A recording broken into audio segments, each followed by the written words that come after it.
Hi guys, what's up? My name is Manal. Welcome back to my channel. And today we're finally doing the story time video where I tell you guys how my dumb self almost had an arranged marriage and almost got married to a psychopath. While I'm telling the story, I'm actually gonna get ready because your girl gotta, multitask with this whole quarantine thing. Get ready and then go spend some time with my family. So let's do this. Welcome to my weird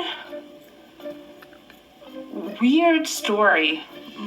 I was 19 and I was a very, I don't want to say troubled child, but yeah, kind of. Like, I had, I didn't like confrontation, but, I had a lot of issues with my parents. My dad thought it was a great idea if we just took some time off as a family, just a change of scenery, and we go for the summer, we go to Egypt and spend some time together there, some quality time. The sun would be great instead of, rainy, cold ass Germany. We went, and one day my mom felt like she wanted to have breakfast on the balcony that, you can see the beach from.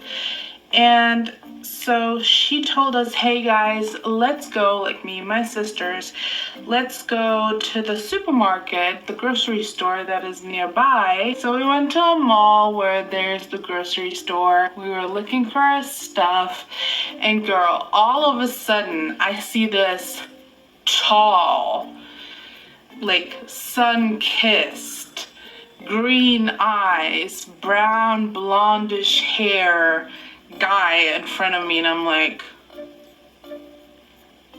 oh.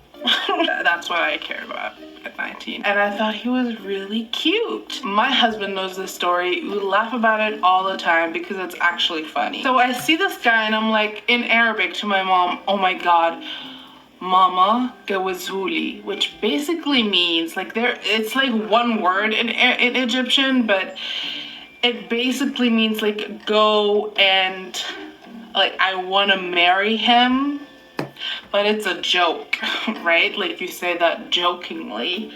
But my mom did not take that as a joke. My mom was very serious. She wanted to get rid of me. She was like, girl, you need to get married and out of my house. My mom was like, okay. So she went and approached him, which at that point I thought my heart was going to stop. So my mom goes up to him, and my mom is really smart about these kind of things. She just goes up to him and she's like, hi, so I'm sorry, I'm looking for spoons and like knives and stuff like that. So he tells her where to go, and he hears in her accent, because my mom's not Egyptian, that she's not from the area.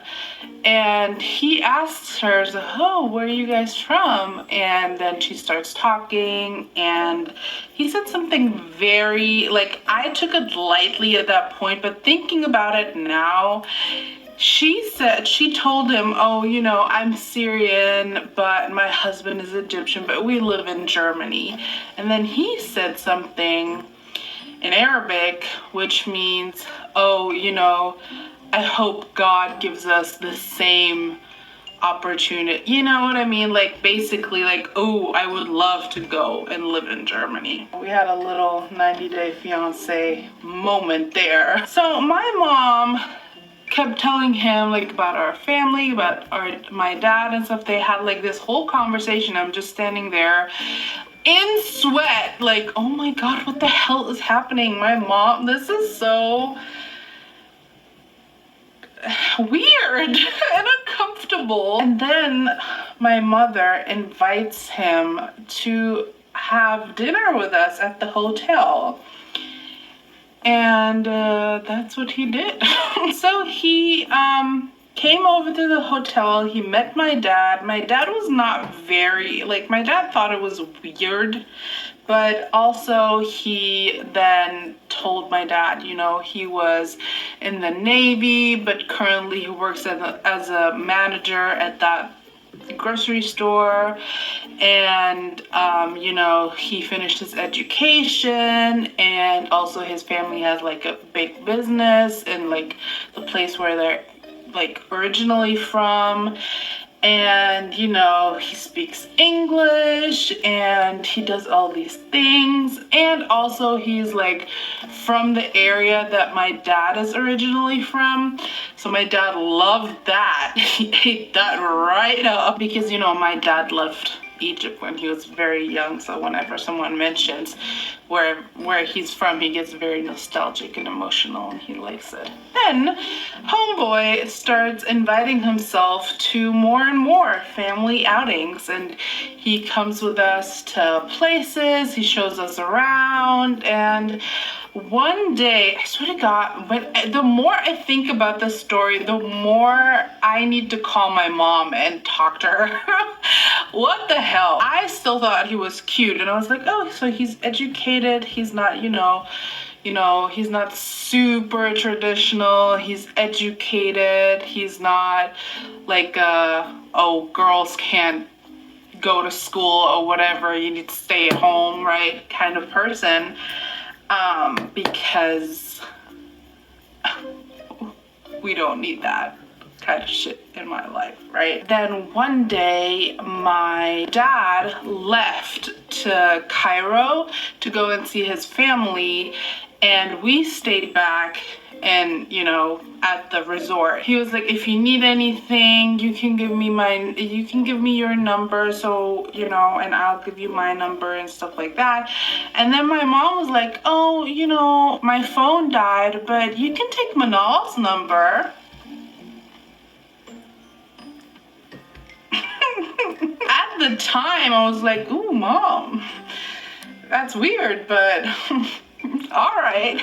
But right now, it's really uncomfortable to think about that. Mom, what the hell? So he took my number, and obviously that was not for that. Like, he kept messaging me like things like, oh, I'm so happy that I saw you guys today, and you know, do you have Facebook? Let me add you on Facebook. And you know, he was being extra nice. In the time that my dad was not there, my mom, you know, asked him about a lot of stuff, you know, where we can go, and he would go with us as, you know, the male